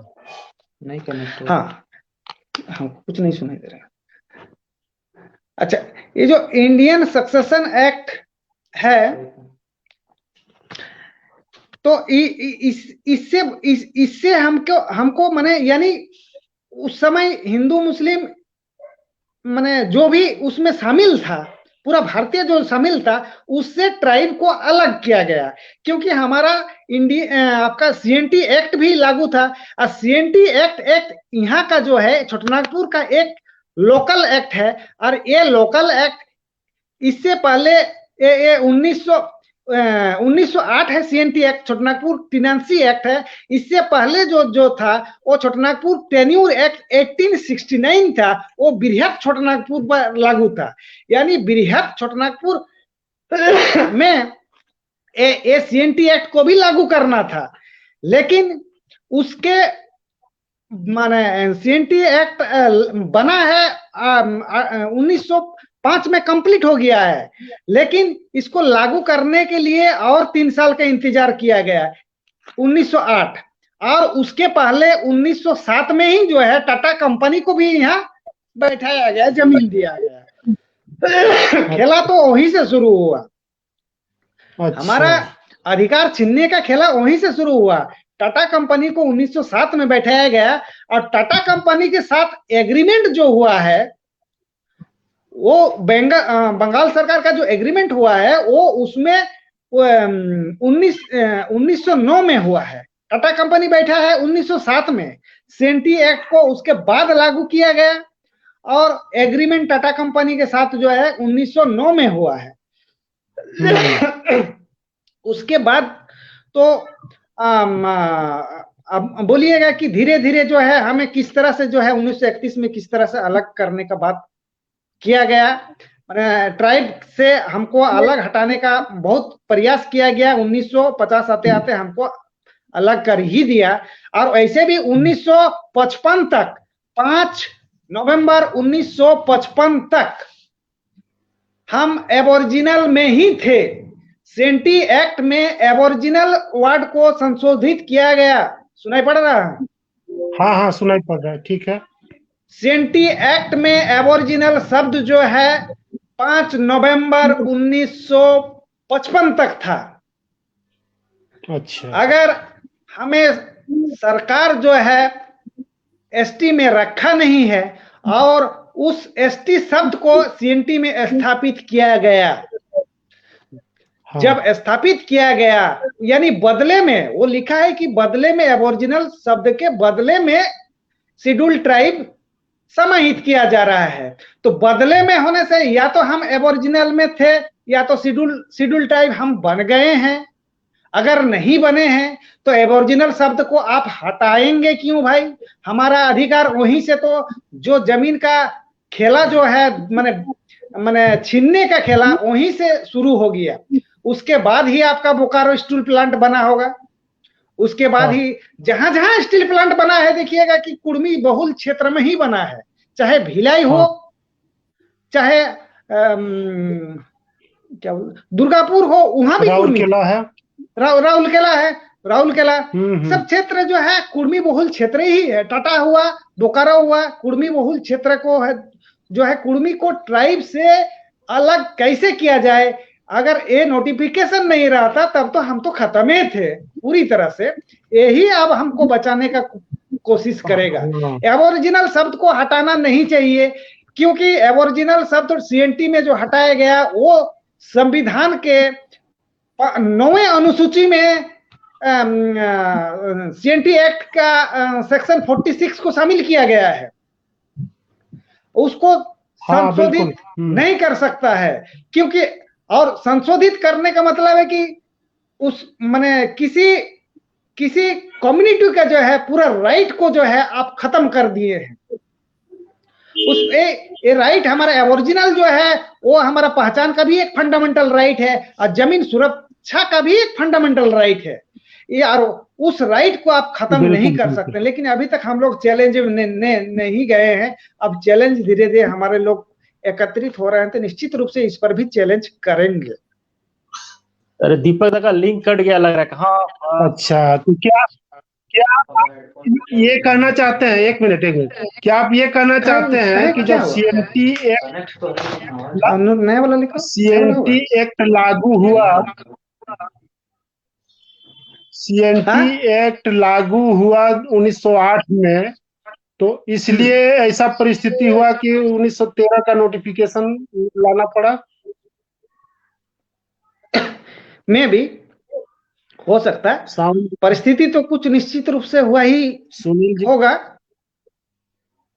क्योंकि सारे सेंसस में जब एबोरिजिनल ही थे तो एबोरिजिनल को देखिए, सीएनटी भी अगर बना है आज, भले कोई कुछ कहता है लेकिन ये सीएनटी सिर्फ सीएनटी एक्ट 1908 जो है, ये भी बता दें कि ये माने इसके पहले जो छोटनागपुर टेन्यूर एक्ट था 1869, वो सीएनटी एक्ट भी जो है हमारा प्रथा के हिसाब यानी कस्टम के हिसाब से ही संचालित होता था। ठीक है, ये जो आपको महतो परगणित प्रथा जो बोल रहे हैं ये भी तो हमारा कस्टम ही है। ये मुंडारी प्रथा जो है ये तो ये भी कस्टम ही है। आवाज नहीं आ रहा। हाँ ठीक है, सुनील जी अब थोड़ा रोकेंगे आपको बीच में। सीएनटी पर हम लोग अलग समय रखेंगे, इस पर चर्चा करेंगे। ठीक। तो दीपक दा को हम लोग लेते हैं कि समय बहुत कम है, समय का खत्म ही हो चुका है, हम लोग एक्स्ट्रा ले रहे हैं। तो दीपक दा अपना बात रखिए, बिना सवाल जवाब के। यहाँ से मैसेज आया है कि देखिए आपको दिखा दे रहा हूँ मैसेज आपको। समय को ध्यान में रखते हुए बिना सवाल जवाब किए खुद उत्तर दीजिए, ठीक है? देखिए सांघा जो होता है ना, देखिए सांघा के परंपरा में क्या होता है ना, उसमें तो विवाह होता नहीं है, नहीं बारात होता है, तो उसमें तो समाज शामिल नहीं होता है।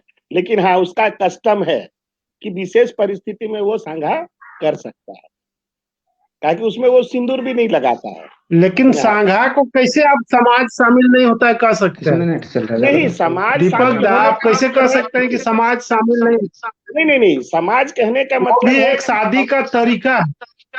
हाँ, अल्टरनेटिव है। लेकिन चूंकि आप एक लड़की को ले आए हैं पहले, ले आए हैं, अब वो लड़की तो दूसरे घर जा नहीं सकती है ना? मान लीजिए उसका उम्र हो गया, चाहे और भी कुछ बात है, तो उसको तो आप बेहक नहीं कर सकते हैं ना। तो अब जो आएगा तो वो इसके हक को संरक्षित करते हुए आएगा। वो ठीक है, क्योंकि जो आप सेकंड में जा रहे हैं वो आपका अल्टरनेटिव है। तो अल्टरनेटिव है, तो जो पहले आप जिसको लाए हैं तो उसका अधिकार तो संरक्षित कंजर्व होना चाहिए। अगर हम नहीं वैसा कस्टम रखेंगे तो फिर तो हमारा समाज बिखर जाएगा, क्योंकि समाज को भी तो कंसोलिडेशन देना है। हाँ, तो सेकेंड मैरिज कहला सकता है लड़की का। हाँ, सेकंड कहलाएगा तो वही सांघा बिहार लड़की का सेकेंड मैरिज कहला सकता है। सांघा, देखिए सांघा बिहार आ गया तो पत्नी का तो हक जो पहले वाली पत्नी है, जो विधवा पत्नी है, उसके हक को तो आप मार नहीं सकते हैं ना। उसके हक को तो कंजर्व करना पड़ेगा, क्योंकि उसके बाप घर में तो हक है नहीं, हक तो आपके घर में है। तो उसके हक को बचाइएगा पहले, उसके बाद ही ना आप उसको हक दीजिएगा। ये बात है। समाज तो उसको मंजूरी दे ही रहा है, वो समाज का ही कस्टम है। हाँ दीपक दा, है कि देखिए यहाँ पर एक बात है, सीधा बात आपको एक समझना होगा कि कस्टम में कॉमन सेंस चलेगा समाज का, क्योंकि वो समाज का ही दायित्व है। तो समाज का दायित्व है समाज को बचा के रखना, ना कि समाज को टूटने देना। इसलिए इसका लिखित कोडिंग नहीं होता है, ये फ्लेक्सिबल है। कोई जरूरी नहीं कि एक केस में एक ही जैसा डिसीजन होगा, कोई जरूरी नहीं है। जरूरी है वहां का परिस्थिति, कि वो अपने ट्राइब का जो स्ट्रक्चर है उसको बचा पा रहा है या नहीं बचा पा रहा है। अगर ट्राइब का स्ट्रक्चर टूटेगा तो वैसा वो निर्णय नहीं लेगा, निर्णय वही लेगा जिसमें उसका ट्राइब का स्ट्रक्चर बना हुआ रहेगा। इसीलिए यहाँ पर लिखित और कोडिंग का बात नहीं होता है, क्योंकि जिस दिन लिखित कोडिंग हो जाएगा उस दिन वो कस्टम नहीं रह जाएगा, वो तो फिर लॉ बन जाएगा। इसलिए यहाँ कोडिंग नहीं। हाँ, तो ये भी तो एक लॉ है ना, आखिर कस्टमरी लॉ तो है ही। नहीं, देखिए लॉ कहने के अर्थ को समझिए कि लॉ कहने का अर्थ क्या है। कोई कस्टम कब लॉ बनेगा? कस्टम तो आपका है, लेकिन कस्टम लॉ कब बनेगा, कैसे परिस्थिति में बनेगा? लॉ तभी बनेगा जैसे कि मान लीजिए कि जो ग्रह का है, सौर मंडल का, तो वहां पर ग्रेविटेशनल फोर्स जो है उसका मौलिक चीज है। अगर ग्रेविटेशनल फोर्स का लॉ खत्म हो जाएगा तो वो सारा सिस्टम खत्म हो जाएगा। उसी तरह ट्राइबल में भी है कि एक ट्राइबल का अपना जो स्टेबिलिटी है, अपना जो उसका कंसोलिडेशन है, वो जो है उसका लिक्विफिकेशन नहीं होना चाहिए, चाहे वो भरभरा कर टूट ना जाए। क्योंकि यहाँ पर जिम्मेदारी से उस लड़की को लाया गया, पहली शादी वाली को, उसका वहां पर राइट नहीं था। जिसके यहाँ शादी हुआ उसके यहाँ राइट हुआ। तो जब तक वो जिंदा रहेगी उसका भरण पोषण देख रेख सब तो उसका वही होगा, क्योंकि उसका तो बाप घर में रह नहीं गया। अच्छा चलिए, एक लास्ट में आपसे सवाल है जी। हाँ, अभी टाइम भी बहुत हो रहा है। एक सवाल आपसे है कि क्या आपको लगता है कि जैसे कस्टमरी लॉ से हम लोग शासित हैं, लेकिन अपना कस्टम को या कस्टमरी रूल को हम ही लोग या कुछ लोग उसी को खत्म करने में लगे हुए हैं? हाँ, ये एकदम 100% सही है। या हमारा समाज उसको खत्म नहीं, एकदम आप देखिए, मान लीजिए 3 भाई हैं और एक की खाली बेटियां हुई, और अगर जिम्मेदारी तीनों भाई उठा लेता है तो उसको जमीन बेचने का जरूरत नहीं पड़ेगा, जमीन बच जाएगा। तो आप सामाजिक जिम्मेदारी से भागिएगा तो लोग तो अपना बचने का रास्ता खोजेगा, लेकिन वो कस्टमरी लॉ के विपरीत जा रहा है, ये बात एकदम पक्का है। तो ठीक है दादा, जैसे कि अभी हम लोग मान का लीजिए जैसे अभी मान लीजिए 2 भाई है, एक भाई किसी दूसरे जात में शादी कर लेता है, तो क्या उसके बच्चों का हक होगा इस प्रॉपर्टी पर? सोच के देखिए। तो चूंकि यही ना बोल रहे हैं हम लोग, शुरू से यही बोल रहे हैं कि चिट्ठी एक तो है और सिर्फ उसमें 5 वर्ड है कि कस्टमरी लॉ है आपका सक्सेशन और इनहेरिटेंस का। अब आप सक्सेशन और इनहेरिटेंस में अगर उसका पालन नहीं कर रहे हैं तो आप अपने बुनियाद को कमजोर कर रहे हैं, आप अपने बुनियाद को कमजोर कर रहे हैं। अरे ठीक है दादा, ये एक तो चीज इसमें है, ये जो स्वेच्छाचारी आ गया है समाज में, तो ये स्वेच्छाचारिता आपको, तो चूंकि आप भूल गए हैं कि आप ट्राइब हैं, आप अपने स्वशासन व्यवस्था को भी खत्म कर दिए हैं, आप स्वशासन व्यवस्था को भी नहीं मान रहे हैं और घरेलू को भी नहीं मान रहे हैं। जमीन चल जा रहा है दूसरा कुछ। अरे अंग्रेज सरकार तो 1908 में आपके जमीन को कंजर्व कर दी, तो 1908 में कुर्मियों के पास जितना जमीन था आज भी उतना ही जमीन होना चाहिए। लॉ ऑफ कंजर्वेशन क्या बोलता है? लॉ ऑफ कंजर्वेशन यही ना बोलता है जितना पहले था उतना अभी भी होना चाहिए। तो 1908 में कुर्मियों के पास जितना जमीन थी आज भी उतनी जमीन होनी चाहिए। आपके खानदान में जितना जमीन था आज भी होना चाहिए।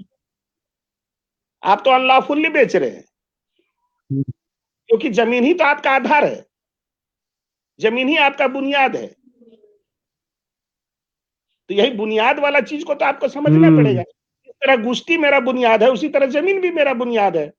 उसी तरह सक्सेशन का और इनहेरिटेंस का जो मेरा नियम है वो भी उसी तरह से हमारा बुनियाद है। तो जो बुनियादी चीज है स्ट्रक्चर का, उसको अगर आप छेड़छाड़ कर रहे हैं, चाहे कॉन्शियसली कर रहे हैं चाहे अनकॉन्शियसली कर रहे हैं, आज इसीलिए तो आप अपने ट्राइबलिटी को पकड़ नहीं पा रहे हैं। देखिए एगो साधारण बताते हैं, इससे बाहर बताते हैं। कल्चर में हम लोग राजा साइल मनाते हैं, राजा साइल मनाते हैं ना? आप लोग की तरफ होता है कि नहीं राजा साइल? जिस समय की इसको अमावती भी लोग बोलता है, उस समय जोतता हाँ हाँ कोड़ता हाँ नहीं हाँ है। हाँ, होता तो होता है। यहाँ पर क्या है, देखिए यहाँ का कस्टम उसका कैसा है।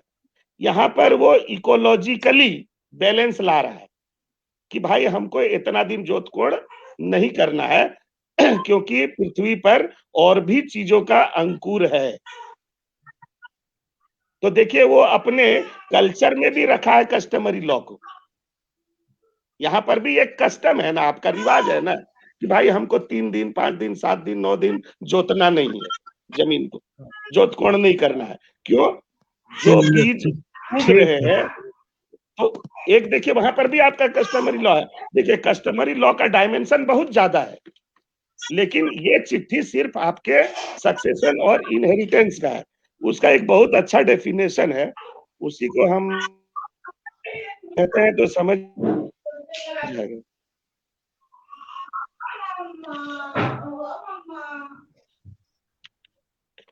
देखिए, a law consisting of customs that are accepted as legal requirements or obligatory rules of conduct, practices and beliefs that are so vital and intrinsic a part of a social and economic system that they are treated as they were laws. तो कहने का मतलब क्या है कि ये एक line में सारे बात को कह देता है। और अगर इसका डायमेंशन देखिएगा तो इसका डायमेंशन बहुत ज्यादा है।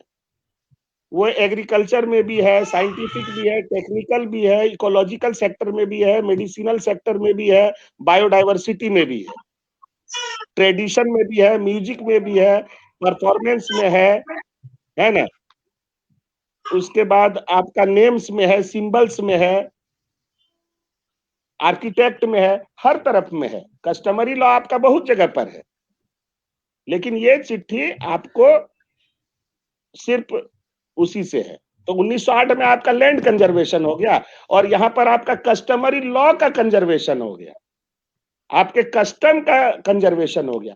तो ये दो लॉ, बहुत बड़ा लॉ आपको मिला हुआ है, बहुत बड़ा अधिकार मिला हुआ है, जिसका पालन आप कर रहे हैं, अभी भी कर रहे हैं। देखिए, अगर अभी आपकी फूफू बूढ़ी आ जाए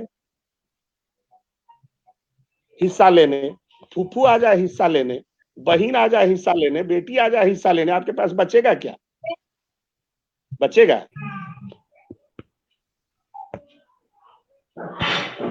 अगर इंडियन सक्सेशन एक्ट में हम लोग जाएं तो हम लोग का बचेगा कुछ? लेकिन आप तो अभी उसको यूज कर ही रहे हैं अनकॉन्शियसली, क्योंकि उन लोग कोर्ट नहीं जा रही है। ठीक है, तो हम लोग आपको खत्म करना चाहेंगे, तो आप क्या कुछ हाँ ठीक है, फिर कभी है कि आज थोड़ा इंटरनेट का भी दिक्कत था और लाइन भी नहीं था, और पहली बार हम लोग सिस्टम से जुड़े तो उसमें भी थोड़ा सा दिक्कत हुआ, श्रोता लोग को भी दिक्कत हुआ, हम लोग भी नए मदारी हैं। अगले बार से मैंने मनोज जी से चाहेंगे कि जरा बढ़िया से व्यवस्था हम लोग को सिखलाइए ताकि ढंग से बातचीत हो सके। ठीक है, गदाधर बाबू जोहार, मनोज बाबू जोहार, सभी श्रोता को जोहार, वकील साहब को जोहार। जोहार जोहार जोहार।